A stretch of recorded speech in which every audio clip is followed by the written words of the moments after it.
Hi guys, welcome to Vikas online education. Vikas online education के शानदार session में आप सभी का स्वागत है। तो आज के इस वीडियो में हम लोग बात करने वाले साइंस सुपर 30 के बारे में, जिसमें कि साइंस के इंपॉर्टेंट 30 क्वेश्चन के बारे में हम लोग डिस्कशन करने वाले हैं। और ये स्पेशली आरआरबी ग्रुप डी और आरआरबी एनटीपीसी को देखते हुए साइंस के 1000 क्वेश्चन का सीरीज का ये फर्स्ट पार्ट है, जिसमें कि हम लोग 30 क्वेश्चन को डिस्कशन करते हुए 1000 क्वेश्चन का सीरीज को हम लोग खत्म करने वाले हैं, जो कि ये आपका एनटीपीसी और ग्रुप डी के लिए बहुत ही इंपॉर्टेंट है। तो चलिए आज का सेशन को स्टार्ट करते हैं और चलते हैं फर्स्ट क्वेश्चन की ओर।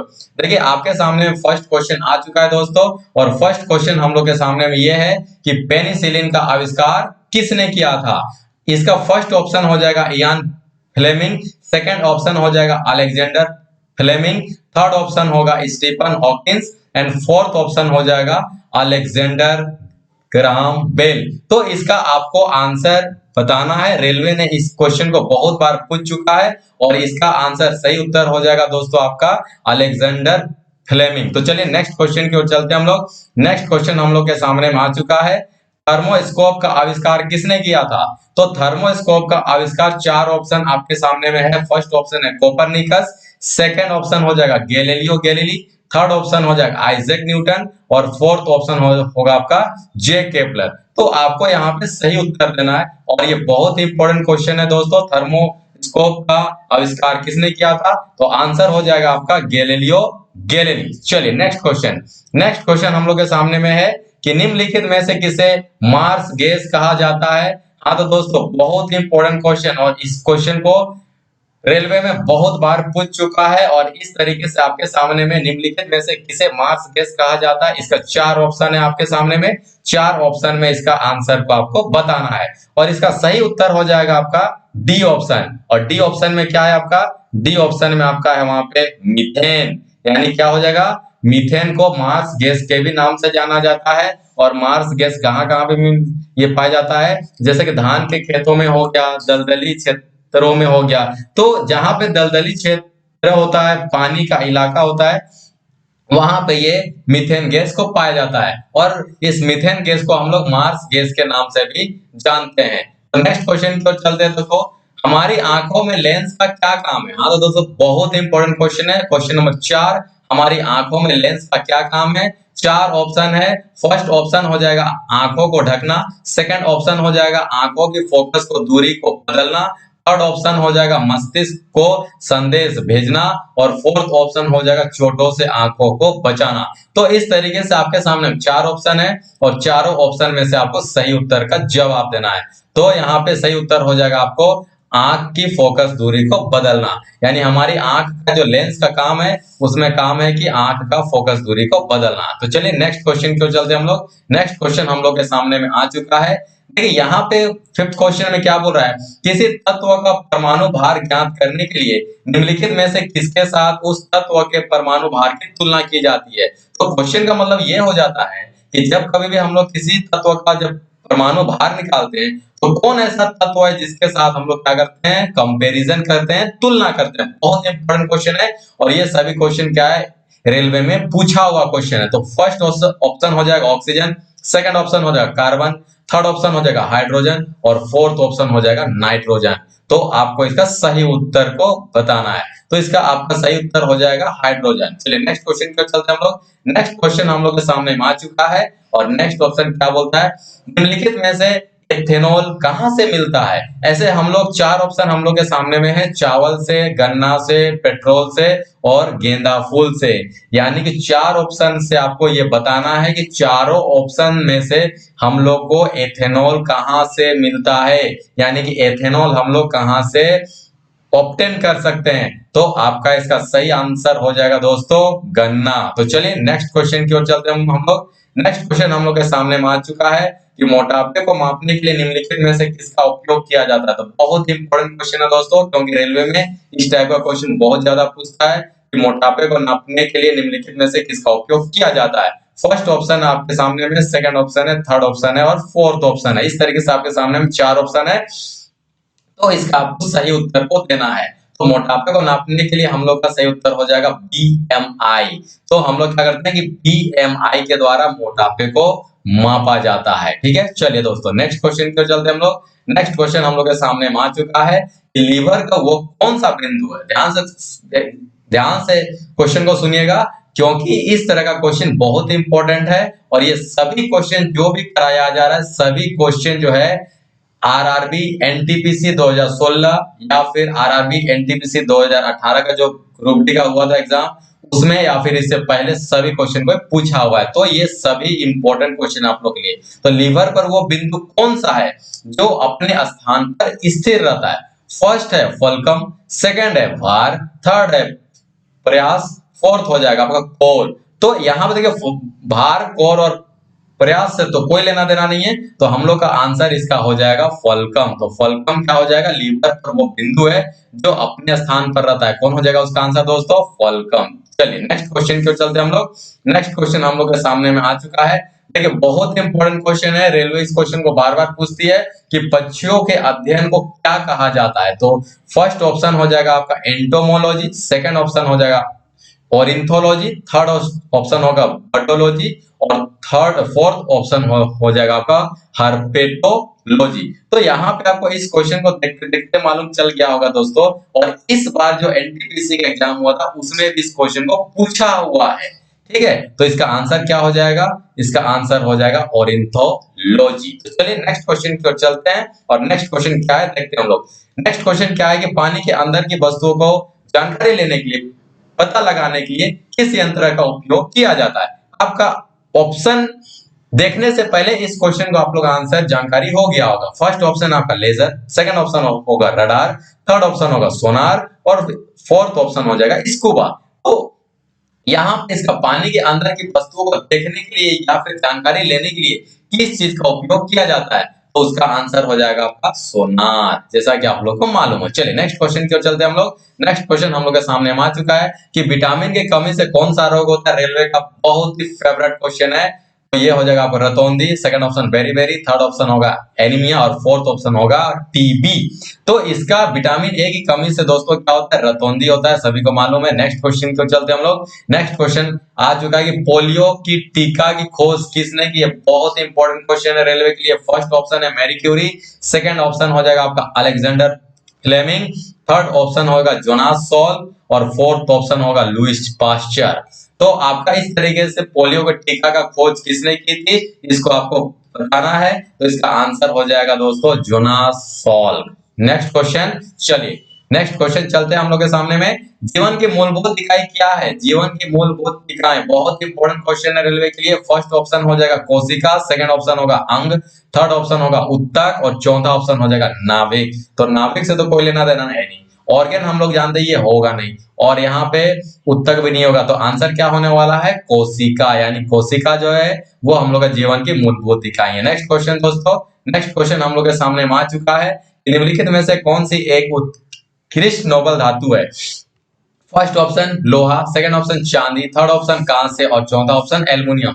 तो लोहा तो होगा नहीं, कांसा भी नहीं होगा, एल्युमिनियम भी नहीं होगा। तो नोबल धातु किसे कहा जाता है? चांदी को कहा जाता है दोस्तों। नेक्स्ट क्वेश्चन चलते हैं हम लोग। नेक्स्ट क्वेश्चन हम लोग के सामने आ चुका है। मानव शरीर में सबसे छोटी हड्डी कौन सी है? सबसे छोटी हड्डी, इस क्वेश्चन को बहुत बार पूछ चुका है रेलवे ने। फर्स्ट ऑप्शन हो जाएगा क्या? सेकंड ऑप्शन हो जाएगा आपके सामने में थर्ड ऑप्शन और फोर्थ ऑप्शन इस तरीके से आपके सामने में आ चुका है।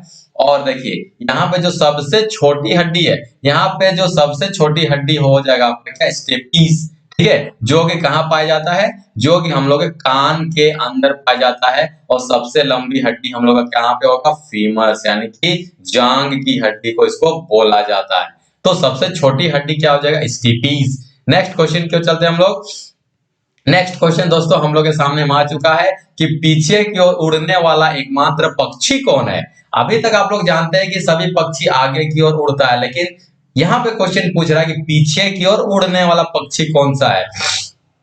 तो फर्स्ट ऑप्शन हो जाएगा हमिंग बर्ड, सेकंड ऑप्शन होगा कीवी, थर्ड ऑप्शन हो जाएगा अल्ट्रोबोस, ठीक है, फोर्थ ऑप्शन हो जाएगा बाज। तो इस तरीके से आपको इसका आंसर देना है और आप लोग इसका आंसर को देख पहचान चुके होंगे दोस्तों। इसका आंसर हो जाएगा हमिंग बर्ड। ठीक है, चलिए नेक्स्ट क्वेश्चन की ओर चलते हैं हम लोग। नेक्स्ट क्वेश्चन हम लोग के सामने आ चुका है। ऑक्टोपस का खून कैसा होता है? अगर आप लोग रेलवे का जितना भी क्वेश्चन पूछा हुआ है पीछे साल का जो क्वेश्चन को देख रहे होंगे, तो देखिए बहुत बार इस क्वेश्चन को पूछा हुआ है कि ऑक्टोपस का रंग कैसा होता है, खून का रंग कैसा होता है। तो लाल रंग होता है, नीला रंग होता है, गुलाबी रंग होता है, काला रंग होता है। तो कैसा रंग होता है दोस्तों ऑक्टोपस का खून का रंग? तो इसका आंसर हो जाएगा नीला। तो चलिए नेक्स्ट क्वेश्चन की ओर चलते हैं हम लोग। नेक्स्ट क्वेश्चन हम लोग के सामने आ चुका है, भारतीय विज्ञान संस्थान कहाँ है? देखिए साइंस का बहुत इंपॉर्टेंट क्वेश्चन है ये रेलवे के दृष्टिकोण से।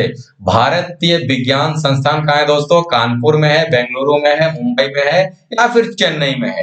तो इसका आंसर आपका सही उत्तर हो जाएगा, कहां पे हो जाएगा इसका सही उत्तर? इसका हो जाएगा आपका बेंगलुरु। भारतीय विज्ञान संस्थान कहां पे दोस्तों? बेंगलुरु में है। चलिए नेक्स्ट क्वेश्चन की ओर चलते हैं हम लोग। नेक्स्ट क्वेश्चन हम लोग के सामने आ चुका है कि वर्तमान में हमारे द्वारा, ठीक है, वर्तमान में हमारे द्वारा उपयोग किए जाने वाली रासायनिक प्रतीकों की उपयोग विधि किसने तैयार की? अभी जो हम लोग जितना भी पीरियोडिक टेबल में, चाहे वो सोडियम, बेरिलियम, हाइड्रोजन, कार्बन, जितना भी सबका यूज करते हैं, तो कुछ ना कुछ सिंबल है सबका। तो ये सिंबल को किसने तैयार किया था? बहुत इंपॉर्टेंट क्वेश्चन है रेलवे के लिए। तो फर्स्ट ऑप्शन होगा आपका लुईस पास्चर, जो कि नहीं होगा। सेकंड हो जाएगा बर्जिलियस, थर्ड हो जाएगा रॉबर्ट बॉयल, थर्ड हो जाएगा आपका जॉन डाल्टन। तो आपका देखिएगा, ध्यान दीजिएगा, आप लोग अगर स्टडी किए तो सबसे पहले बर्जिलियस ने इसका सिंबल को उत्पादन किया था, यानी कि खोज की थी, यानी कि सिंबल देने का कार्य जो है सबसे पहले बर्जिलियस ने किया था। तो इसका आंसर हो जाएगा आपका बर्जिलियस। ठीक है, चलिए नेक्स्ट क्वेश्चन की ओर चलते हैं हम लोग दोस्तों। नेक्स्ट क्वेश्चन हम लोग के सामने आ चुका है कि सूर्य की ऊर्जा किस माध्यम से उत्पन्न होती है? तो सूर्य की ऊर्जा किस माध्यम से उत्पन्न होती है? बहुत इंपॉर्टेंट क्वेश्चन है दोस्तों, और इससे बाहर का क्वेश्चन रेलवे में नहीं जाने वाला है, देख लीजिएगा। चलिए फर्स्ट ऑप्शन के चलते परमाणु संलयन, सेकंड ऑप्शन हो जाएगा सौर ऊर्जा, थर्ड ऑप्शन हो जाएगा उष्मा विद्युत, और फोर्थ ऑप्शन हो जाएगा गुरुत्वाकर्षण। तो सूर्य की ऊर्जा किस माध्यम से उत्पन्न होती है? यानी सूर्य की जो यहाँ पे जो एनर्जी आता है धरती तक, वो किसके माध्यम से आती है? तो वो आती है दोस्तों परमाणु संलयन के द्वारा। नेक्स्ट क्वेश्चन की ओर चलते हैं हम लोग। नेक्स्ट क्वेश्चन हम लोग के सामने आ चुका है कि विकास का सिद्धांत, देखिए नाम से जानिए कि विकास का सिद्धांत कौन दिया था? तो फर्स्ट ऑप्शन हो जाएगा चार्ल्स डार्विन, सेकंड ऑप्शन होगा चार्ल्स डिक्स, नेक्स्ट थर्ड ऑप्शन हो जाएगा अल्बर्ट आइंस्टाइन, फोर्थ ऑप्शन होगा इसाक न्यूटन। तो आपका इस तरीके से आप लोग ये जान गए होंगे कि विकास का सिद्धांत किसने दिया था? तो चार्ल्स डार्विन ने दिया था, सबको मालूम है। चलिए नेक्स्ट क्वेश्चन की ओर चलते हैं हम लोग। नेक्स्ट क्वेश्चन हम लोग के सामने आ चुका है कि इनमें से कौन सा रासायनिक परिवर्तन का एक उदाहरण है? ऊर्ध्वापातन, सेकंड स्फटिक रूप, फोर्थ थर्ड हो जाएगा निष्क्रियकरण, और चौथा हो जाएगा आश्वन। तो इसका आंसर क्या हो जाएगा दोस्तों? निष्क्रियकरण। नेक्स्ट क्वेश्चन की ओर चलते हैं हम लोग। नेक्स्ट क्वेश्चन हम लोग के सामने आ चुका है कि पौधे का कौन सा हिस्सा पानी और खनिज के परिवहन को ले जाने में सक्षम है? तो क्या होगा? चार ऑप्शन आपके सामने में है, तो ध्यान से देखिए यहाँ पे चार ऑप्शन है, ठीक है, और चारों ऑप्शन में आपको ये बताना है कि पौधे का कौन सा हिस्सा पानी और खनिज को लेकर के जाता है। तो पानी मतलब होता है जल, और ज से क्या होता है? जाइलम। तो इसका सही उत्तर हो जाएगा आपका जाइलम। ठीक है, चलिए नेक्स्ट क्वेश्चन की ओर चलते हैं हम लोग। नेक्स्ट क्वेश्चन हम लोग के सामने आ चुका है कि निम्नलिखित में से कौन सी गैस पृथ्वी पर ग्रीन हाउस गैस के प्रभाव के लिए जिम्मेवार है responsibility. Name the gas which is responsibility in the earth for the green house effect. तो कौन सा हो जाएगा दोस्तों? जल, वाष्प और कार्बन डाइऑक्साइड। सेकंड ऑप्शन होगा कार्बन डाइऑक्साइड और नाइट्रोजन, थर्ड ऑप्शन हो जाएगा कार्बन डाइऑक्साइड और मीथेन, फोर्थ ऑप्शन हो जाएगा ओजोन और मीथेन। तो आप लोग का जैसा कि मालूम है जलवाष्प और कार्बन डाइऑक्साइड जिम्मेवार होता है किसके लिए? ग्रीन हाउस गैस के लिए। चलिए नेक्स्ट क्वेश्चन की ओर चलते हैं दोस्तों। निम्नलिखित में से किसे ओरम कहा जाता है? ओरम, अगर आप लोग देखिए यहाँ पे पीरियोडिक टेबल में बहुत सारा ऐसा एलिमेंट है जो कि हम लोग लेटिन नाम से जानते हैं। तो लेटिन नाम से जानने के कारण वहां पे कुछ कुछ इंपॉर्टेंट एलिमेंट है जिसको कि एग्जाम में क्वेश्चन के रूप में पूछा जाता है रेलवे के द्वारा। तो जिसमें कि एक क्वेश्चन ये भी बनता है कि निम्नलिखित में से किसे ओरम कहा जाता है? फर्स्ट ऑप्शन होगा आपका कांसा, ये तो नहीं होगा क्योंकि ये एलिमेंट नहीं है, फर्स्ट बात। सेकंड हो जाएगा सोना, देखिए फोर्थ हो जाएगा चांदी, और चौथा हो जाएगा तांबा। तो यहाँ पे ओरम, AU ओरम, देखिए ओरम, तो यहाँ पे ए यू किसका सिंबल होता है? सोना का, तो ये आंसर हो जाएगा आपका सोना। कोई सोना बाबू नहीं है यहाँ पे, ये ओरम है, ओरम। ठीक है, चलिए, तो ओरम किसे कहते हैं हम लोग? सोना को कहते हैं। नेक्स्ट क्वेश्चन, नेक्स्ट क्वेश्चन हम लोग के सामने आ चुका है कि हवा के परागन को क्या कहा जाता है? देखिएगा, एक होता है पर परागन, यानी कि परागन आप लोग देखे होंगे, यानी कि जानते होंगे, बायोलॉजी में आप लोग स्टडी किए हैं कि वहां पे एक फूल से परागन को दूसरे फूलों तक पहुंचाया जाता है, तो या फिर चिड़िया के द्वारा पहुंचाया जाता है, या फिर हवा के द्वारा पहुंचाया जाता है, या फिर कोई आदमी उसको पकड़ करके छुआ और फिर उस तरह से, मतलब ये एक संभव हो सकता है। तो हवा के परागन के द्वारा जो पहुंचाया जाता है उसको क्या कहते हैं हम लोग? तो ये हो जाएगा आपका हाइड्रोफिली, सेकंड ऑप्शन होगा आपका पोलिनोफिली, थर्ड ऑप्शन हो जाएगा आपका एनिमोफिली, और फोर्थ ऑप्शन हो जाएगा आपको हार्बोफिली। तो देखिए एनिमोफिली इसका आंसर सही होगा, जो कि हवा, हवा को हम लोग एनिमो के भी नाम से जानते हैं। तो यहाँ पे हवा यहाँ पर भी आएगा, तो इसका समझ जाएगा कि हवा का जो पोलिनेशन होता है वो क्या होगा? एनिमोफिली होता है। ठीक है, चलिए नेक्स्ट क्वेश्चन, नेक्स्ट क्वेश्चन आ चुका है हम लोग के सामने में। देखिए मानव शरीर का एकमात्र अंग जो पुनः विकसित किया जाता है, या फिर पुनः उसको हम लोग उत्पन्न कर सकते हैं, जैसे विकास कर सकते हैं, तो उसका आंसर क्या होगा? फर्स्ट ऑप्शन है आपके सामने तिल्ली, सेकंड हो जाएगा दिमाग, थर्ड ऑप्शन होगा जिगर, और फोर्थ ऑप्शन हो जाएगा आपका अग्न्याशय। तो यहाँ पे आपका क्या हो जाएगा? 27 नंबर का सही उत्तर हो जाएगा आपका जिगर। ठीक है, और जिगर को हम लोग क्या कर सकते हैं कि मानव शरीर का एकमात्र अंग जो कि हम लोग पुनः विकसित कर सकते हैं, यानी कि पुनः विकसित कर सकते हैं, जो कि है जिगर। नेक्स्ट क्वेश्चन को चलते हैं दोस्तों। नेक्स्ट क्वेश्चन हम लोग के सामने आ चुका है कि मानव शरीर में लैंगरहैंस के आइलैंड कहाँ पाए जाते हैं? तो ये बहुत इंपॉर्टेंट क्वेश्चन है। छोटी आंत में फर्स्ट ऑप्शन, सेकंड ऑप्शन अग्न्याशय में, थर्ड ऑप्शन पेट में, और चौथा ऑप्शन हो जाएगा दिल में। तो मानव शरीर में लैंगरहैंस के आइलैंड कहाँ पाए जाते हैं? ये होगा आपका दोस्तों अग्न्याशय में। ठीक है, चलिए नेक्स्ट क्वेश्चन को चलते हैं हम लोग। नेक्स्ट क्वेश्चन, निम्नलिखित में से कार्बन यौगिक में हमेशा क्या मौजूद रहता है? यानी कि केमिस्ट्री का ये क्वेश्चन है कि कोई भी चीज को जब बनाते हैं हम लोग, तो कार्बन यौगिक में क्या पाया जाता है? उसके बिना ये बनाना पॉसिबल नहीं है। फर्स्ट ऑप्शन हो जाएगा आपका कार्बन, सेकंड ऑप्शन हो जाएगा आपका नाइट्रोजन, थर्ड ऑप्शन हो जाएगा sulphur, and fourth option is potassium. And correct answer for this question is carbon, यानी कार्बन के बिना किसी भी कार्बनिक यौगिक को बनाना पॉसिबल नहीं है। और आज का लास्ट क्वेश्चन हम लोग के सामने में आ चुका है। ठीक है, इनमें से किस योगदान के लिए एडवर्ड जेनर क्या है? फेमस है भाई। तो इनमें से किस योगदान के लिए एडवर्ड जेनर जो है फेमस है? फर्स्ट ऑप्शन हो जाएगा टीका, सेकंड होगा बिजली, थर्ड हो जाएगा डायलिसिस, और फोर्थ हो जाएगा ओपन हार्ट सर्जरी। तो यहाँ पे ओपन हार्ट सर्जरी तो नहीं होगा, डायलिसिस के लिए भी नहीं होगा, और बिजली के लिए तो आप लोग जानते हैं क्या होता है, बेंजामिन फ्रैंकलिन नाम से जाने जाते हैं, और एडवर्ड जेनर जो है वो वैक्सीनेशन, यानी फर्स्ट आंसर आपका हो जाएगा। ठीक है, तो चलिए आज का सेशन आप लोगों को कैसा लगा ये जरूर बताइएगा कमेंट बॉक्स में, और ये सेशन कैसा आप लोगों के लिए उपयोगी है, ठीक है, और क्या सुधार किया जाता है जरूर कमेंट बॉक्स में लिखिए। अगर ये वीडियो अच्छा लगा होगा एक लाइक जरूर कर दीजिए, दोस्तों तक ज्यादा से ज्यादा शेयर कर दीजिए।